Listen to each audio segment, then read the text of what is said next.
As I advise CPA leaders about how to grow their firms, I like to ask them a question.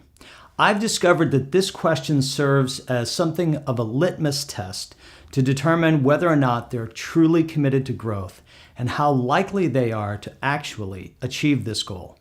I ask them, how do you start your day? And this tells me a great deal about them, what they focus on, and on their priorities. I wonder how your day compares. Do you get to work, check emails and voicemails, and respond to those from clients while ignoring others? In other words, does your day start by focusing on clients and billable projects? If it does, I have an alternative perspective for you.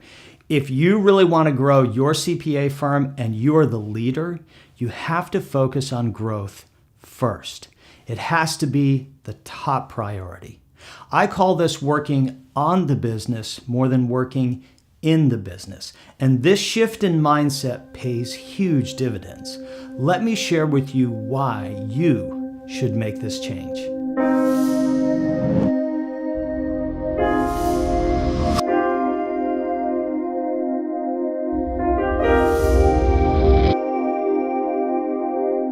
Here's another question I like to ask leaders of CPA firms.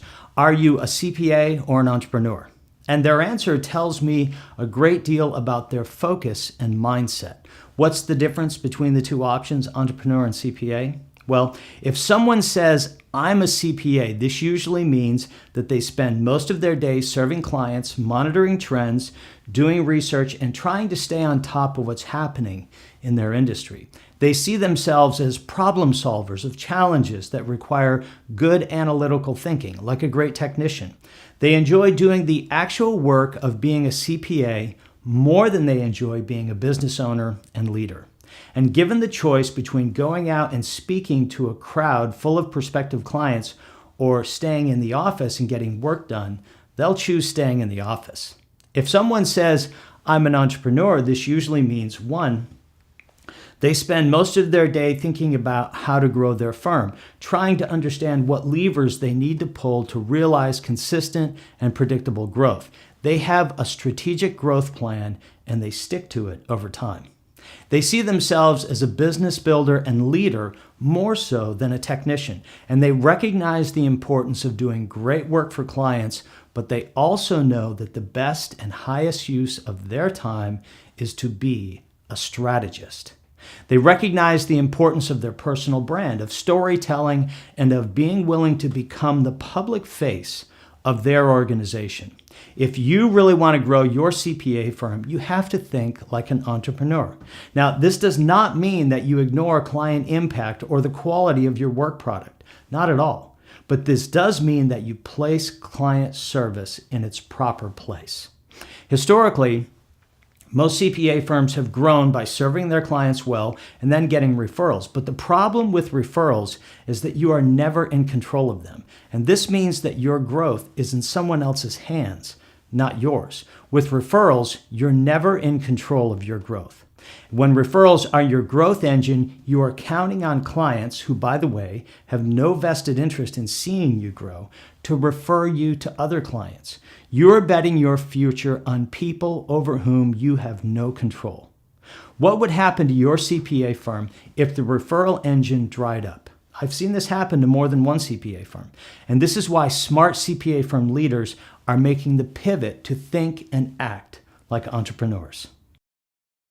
Entrepreneurs focus on strategic growth plans that ensure their growth.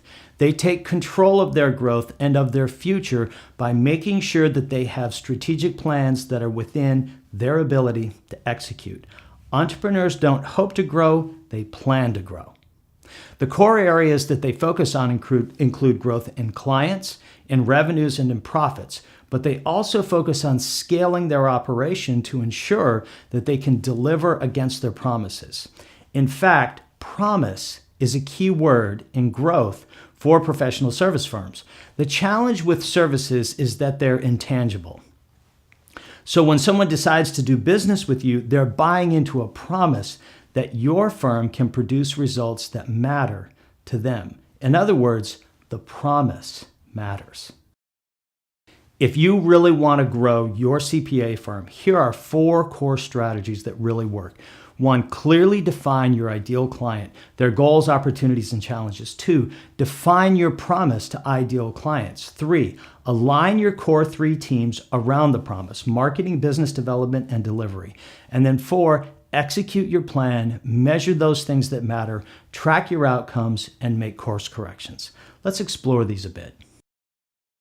When I ask CPA firm leaders to describe their ideal client, I often hear vague answers like business owner, executive, affluent family, and the like. Well, that's not nearly specific enough to put you in the best position to articulate a promise that matters to these people. The first step toward meaningful growth comes by developing a profile of who you are best suited to serve and what matters to them. I call this an ideal client profile, and it has 2 parts: demographics and psychographics.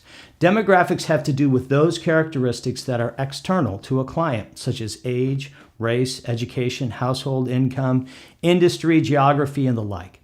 You definitely want to get these details right, but this is just a start. What really matters are psychographics, and these have to do with the client's motives, what they care about, and why they buy your services. There are 3 psychographics to deeply understand: their top 5 goals, their top 5 challenges, and their top 5 opportunities. A goal is something that they absolutely must accomplish. A challenge is something that blocks them from achieving goals. An opportunity is something that excites their imagination and something they'd like to achieve if time and budget allow. Once you have a clear understanding of what deeply matters to ideal clients, you're ready to define a promise that matters to them. And this is nearly the opposite approach of the way most CPA firms go to market. Most CPA firms talk about who they are, what they do, who their people are, and how long they've been in business. Does that sound like your firm? Do your website and your marketing materials talk primarily about your firm? If so, you're missing an opportunity, and it's a big one. If you instead talk about the goals that matter to your ideal client and then describe how you empower them to achieve these goals, something magical happens. Suddenly, they engage. We've watched time on page more than triple just from this simple change. Prospective clients suddenly understand why they should engage with you and how a business relationship with your firm will make an impact on them. And I'll give you a specific example of what I'm talking about. My firm is in the business of delivering marketing and business development strategies for service organizations. But that's not our promise or why clients choose us. Our clients want to grow, and usually they want to at least double their revenues within a defined time period. We have a history of delivering against that goal.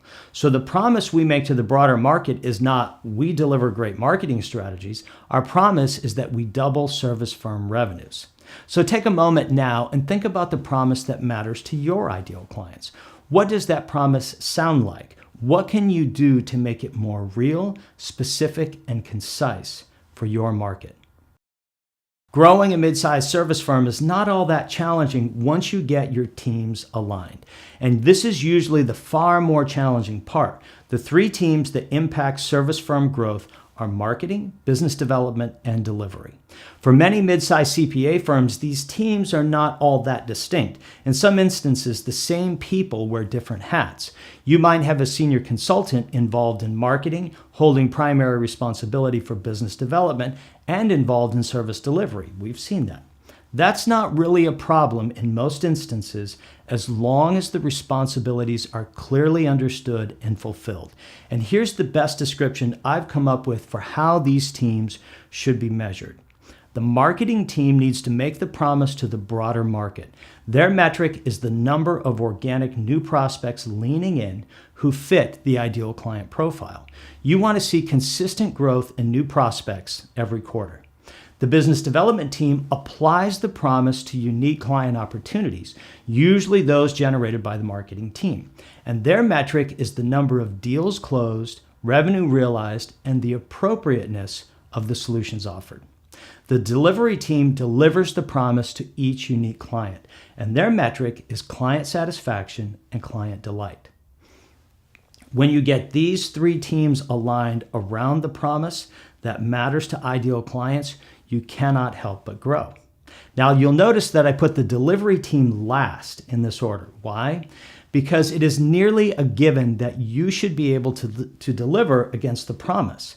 The ability to deliver is simply table stakes. If you cannot do this, you have no business being in business. And here's what we've seen though. Most small to medium-sized CPA firms focus on the delivery of their services, the actual work product, far more than they focus on the other two teams who stimulate growth, marketing and business development. And this is one of the major root causes for missing the mark on your growth potential. I wish I had more time here to describe how to align and measure these teams, but there is a way for you to take my ideas to the next level and apply them to your unique business. I've developed an action guide called 7 Steps to Double Service Firm Revenue. This amazing tool contains 7 videos and numerous downloadable tools, and you can access it for free right now on our website. If you like the ideas presented here, you'll love the action guide.